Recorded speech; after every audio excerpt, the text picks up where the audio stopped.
فلموں کے اندر وہ دیکھا زومبی وغیرہ، ان کے ذہن بند ہوتے ہیں، بس انہوں نے بھاگنا ہوتا ہے کہ بھاگ رہے ہیں، ان کو کوئی پتہ نہیں، بس ان کو جہاں پر ماس اور خون نظر آ رہا ہے نا اس کے لیے وہ بھاگ رہے ہیں۔ اب چاہے اس میں ان کی جان جائے، وہ گاڑی سے ٹکرائیں، بس انہوں نے بھاگنا ہے۔ ہمارا بھی یہ حال ہو چکا ہے کہ ہمیں پتہ نہیں ہم کس لیے بھاگ رہے ہیں، ہمیں پتہ نہیں ہم کس لیے جی رہے ہیں۔ روز سورج طلوع ہوتا ہے، پھر غروب ہو جاتا ہے، روز شام آتی ہے، ڈلتی ہے، چلی جاتی ہے، لیکن ہمیں کچھ اندازہ نہیں ہوتا ہم کیا کر رہے ہیں کیا نہیں۔ بس وہ زومبی جو ہوتا ہے اس کی طرح ہم بھاگ رہے ہیں اور ایک دن ہمیں گولی لگ جائے گی، ایکسیڈنٹ ہو جائے گا، ہم فوت ہو جائیں گے، تو بس معاملہ اینڈ۔ تو یہ انسانیت کی تاریخ کے اندر یہ بہت بڑا زوال ہے، یہ انسانیت کی تاریخ کے اندر یہ بہت بڑا زوال ہے انسان کے اوپر، کہ وہ خود سے اپنا کنٹرول کھو چکا ہے، اور اسے واپس حاصل کرنے کا ذریعہ کیا ہو سکتا ہے یا کیا ہونا چاہیے؟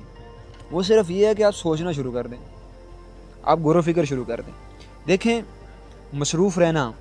اور سوشل میڈیا کیا کرتا ہے انسان کے ساتھ، وہ دراصل انسان کے سوچنے کی صلاحیت جو ہے اسے شل کر دیتا ہے، اسے جام کر دیتا ہے، اسے سوچنے کا موقع ہی نہیں ملتا، اسے خود ہی وہ مواد دیتا ہے، خود ہی انٹرٹینمنٹ کے فیون دیتا ہے، ڈوپامائن دیتا ہے، اور اس کی سوچ مکمل شل کر دیتا ہے۔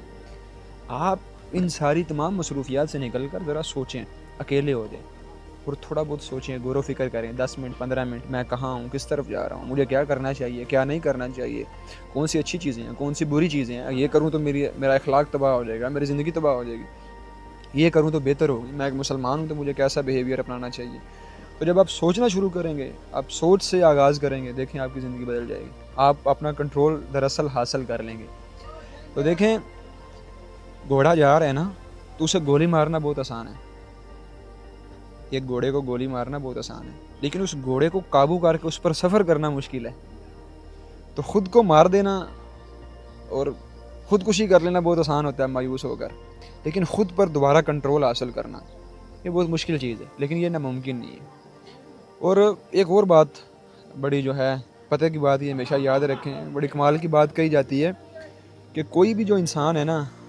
وہ ندی میں گرنے کی وجہ سے نہیں ڈوبتا، بلکہ وہ پانی میں رہنے کی وجہ سے ڈوبتا ہے۔ ندی میں گر گیا ہے تو کوئی مسئلہ نہیں، باہر نکل سکتا ہے، لیکن اگر وہ پانی میں رکنے رہنے کا فیصلہ کر لے تو پھر وہ ڈوب جائے گا۔